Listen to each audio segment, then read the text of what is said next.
ಈ ಥರ ಈಸಿಯಾಗಿ ವಿಡಿಯೋ ಲಿರಿಕ್ಸ್ ಹೇಗೆ ಎಡಿಟ್ ಮಾಡೋದು ಅಂತ ನಾನಿಲ್ಲಿ ಹೇಳ್ಕೊಡ್ತೀನಿ. ನೀವು ಇದನ್ನು ಪೂರ್ತಿಯಾಗಿ ವಿಡಿಯೋ ನೋಡಬೇಕು, ಸ್ಕಿಪ್ ಮಾಡಿದ್ರೆ ಅರ್ಥ ಆಗಲ್ಲ. ಸೊ ನೋಡೋಣ ಹೇಗೆ ಎಡಿಟ್ ಮಾಡಬೇಕು ಅಂತ. ನಿಮ್ಮ ಹತ್ರ ಆಲ್ಮೋಸ್ಟ್ ಎಲ್ಲರ ಹತ್ರನೂ ಇನ್ಶಾಟ್ ಆ್ಯಪ್ ಇದ್ದೇ ಇರುತ್ತೆ. ಇನ್ ಕೇಸ್ ಇಲ್ಲ ಅಂತ ಅಂದರೆ ಪ್ಲೇಸ್ಟೋರಲ್ಲಿ ನೀವು ಡೌನ್ಲೋಡ್ ಮಾಡ್ಕೊಳ್ಳಿ. ಇನ್ಶಾಟ್ ಆ್ಯಪ್ ಓಪನ್ ಮಾಡಿ ನೀವು ವಿಡಿಯೋ ಮೇಲೆ ಕ್ಲಿಕ್ ಮಾಡಬೇಕಾಗುತ್ತೆ. ನೆಕ್ಸ್ಟ್ ನಿಮಗೆ ನೀವು ಅಂತ ಬರುತ್ತೆ. ನೀವು ಇಲ್ಲಿ ಬ್ಲ್ಯಾಂಕ್ ಅನ್ನೋ ಆಪ್ಷನ್ನ ತೊಗೊಳ್ಬೇಕಾಗುತ್ತೆ. ಆವಾಗ ನೆಕ್ಸ್ಟ್ ನೋಡಿ ನಿಮಗೆ ಈ ಥರ ಸ್ಕ್ರೀನ್ ಬರುತ್ತೆ. ನೀವು ಬ್ಲ್ಯಾಂಕ್ ಸ್ಕ್ರೀನ್ನ ಸ್ವಲ್ಪ ನೀವು ಡ್ರ್ಯಾಗ್ ಮಾಡಿಕೊಳ್ಬೇಕು. ನೆಕ್ಸ್ಟ್ ಮ್ಯೂಸಿಕ್ ಆಪ್ಷನ್ಗೆ ಹೋಗಿಬಿಟ್ಟು ನೀವು ಅಲ್ಲಿ ಮೈ ಮ್ಯೂಸಿಕ್ ಸೆಲೆಕ್ಟ್ ಮಾಡಿಕೊಂಡು ನಿಮಗೆ ಬೇಕಾಗಿರೋ ಸಾಂಗ್ನ ನೀವು ಸೆಲೆಕ್ಟ್ ಮಾಡ್ಕೊಳ್ಬೋದು. ನಾನಿಲ್ಲಿ ಈ ಸಾಂಗ್ನ ಸೆಲೆಕ್ಟ್ ಮಾಡ್ಕೊಂಡಿದ್ದೀನಿ. ನೆಕ್ಸ್ಟ್ ಇಲ್ಲಿ ಟೆಕ್ಸ್ಟ್ ಅಂತ ಇರುತ್ತೆ. ನೀವು ಅಲ್ಲಿ ಟೆಕ್ಸ್ಟ್ ಮೇಲೆ ಕ್ಲಿಕ್ ಮಾಡಿಕೊಂಡು ಬೇಕಾಗಿರೋ ಸಾಂಗ್ನ ನೀವು ಹೀಗೆ ಟೈಪ್ ಮಾಡ್ಕೊಳ್ಬೋದು.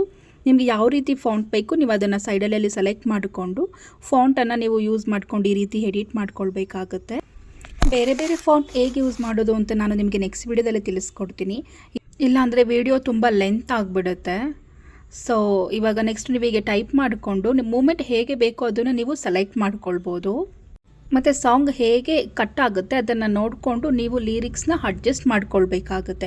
ಹಾಗೆ ಫುಲ್ಲು ಸಾಂಗ್ ಲೈನ್ಸ್ನೆಲ್ಲ ನೀವು ಹೀಗೆ ಟೈಪ್ ಮಾಡಿಕೊಂಡು ಎಡಿಟ್ ಮಾಡ್ಕೊಳ್ಬೇಕಾಗುತ್ತೆ. ಎಡಿಟ್ ಮಾಡ್ಕೊಂಡಾದ್ಮೇಲೆ ನೀವು ಈ ವಿಡಿಯೋನ ಸೇವ್ ಮಾಡ್ಕೊಳ್ಬೇಕಾಗುತ್ತೆ. ಓಕೆನಾ.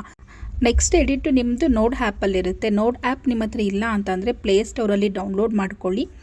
ನೀವು ನೆಕ್ಸ್ಟು ಎಡಿಟ್ ಮಾಡಿರೋ ವಿಡಿಯೋನ ಅಲ್ಲಿ ಸೆಲೆಕ್ಟ್ ಮಾಡಿಕೊಂಡು ಪ್ಲಸ್ ಮೇಲೆ ಕ್ಲಿಕ್ ಮಾಡಿಕೊಂಡು ನಿಮಗೆ ಬೇಕಾಗಿರೋ ಸ್ಟೈಲ್ನ ನೀವು ಅಲ್ಲಿ ಆ್ಯಡ್ ಮಾಡ್ಕೊಳ್ಬೋದು. ಮತ್ತು ಕಲರ್ ಆಪ್ಷನ್ಸ್ ಕೂಡ ಇರ್ತವೆ. ನೀವು ಅದು ಕಲರ್ ಆಪ್ಷನ್ಸ್ನೆಲ್ಲ ಸೆಲೆಕ್ಟ್ ಮಾಡಿಕೊಂಡು ನಿಮಗೆ ಯಾವ ಕಲರ್ ಇಷ್ಟ ಆಗುತ್ತೋ ನೀವು ಅದನ್ನು ಸೆಲೆಕ್ಟ್ ಮಾಡ್ಕೊಳ್ಬೇಕಾಗುತ್ತೆ. ನಾನಿಲ್ಲಿ ಜಸ್ಟ್ ಸಿಂಪಲ್ ವಿಡಿಯೋ ಅಂತ ಹೇಳಿ ರೆಡ್ ಕಲರ್ನ ಸೆಲೆಕ್ಟ್ ಮಾಡ್ಕೊಂಡಿದ್ದೀನಿ. ಬೇರೆ ಬೇರೆ ಎಫೆಕ್ಟ್ಸು ಸ್ಟೈಲ್ಸ್ ಎಲ್ಲ ಇದೆ. ನಾನು ಬೇಕಿದ್ದರೆ ಅದನ್ನು ನಿಮಗೆ ನೆಕ್ಸ್ಟ್ ವಿಡಿಯೋದಲ್ಲಿ ಶೇರ್ ಮಾಡಿಕೊಡ್ತೀನಿ. ಬೇರೆ ಬೇರೆ ಎಫೆಕ್ಟ್ಸ್ ಕೂಡ ಇದ್ದಾವೆ. ನೀವು ರೇನಿ ಎಫೆಕ್ಟು ಅಥವಾ ಸಾಂಗಿಗೆ ಬೇಕಾಗಿರೋ ರೀತಿ ನೀವು ಎಫೆಕ್ಟ್ನ ಕ್ರಿಯೇಟ್ ಮಾಡ್ಕೊಳ್ಬೋದು.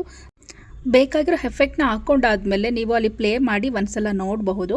ನಿಮಗೆ ಬೇಡ ಅಂದರೆ ನೀವು ಬೇರೆ ಆಪ್ಷನ್ನ ಸೆಲೆಕ್ಟ್ ಮಾಡ್ಕೊಳ್ಬೋದು. ನೆಕ್ಸ್ಟು ವಿಡಿಯೋನ ನೀವು ಹೈ ಕ್ವಾಲಿಟಿಯಲ್ಲೇ ಡೌನ್ಲೋಡ್ ಮಾಡ್ಕೊಳ್ಳಿ. ಫೈನಲ್ ವಿಡಿಯೋ ನೋಡಿ ಹೇಗೆ ಬಂದಿದೆ ಅಂತ.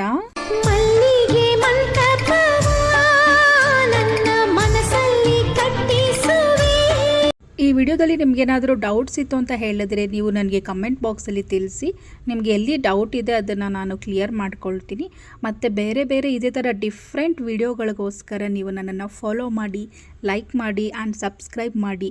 ನಿಮ್ದು ಯಾರಾದರೂ ಎಡಿಟ್ ಮಾಡೋ ಫ್ರೆಂಡ್ಸ್ ಏನಾದರೂ ಇದ್ದರೆ ಅವರಿಗೆ ಇದನ್ನು ಶೇರ್ ಮಾಡಿ. ತುಂಬ ಯೂಸ್ ಆಗುತ್ತೆ. ಮತ್ತು ನೆಕ್ಸ್ಟ್ ವಿಡಿಯೋದಲ್ಲಿ ಸಿಗೋಣ. Take care. ಬಾಯ್ ಬಾಯ್.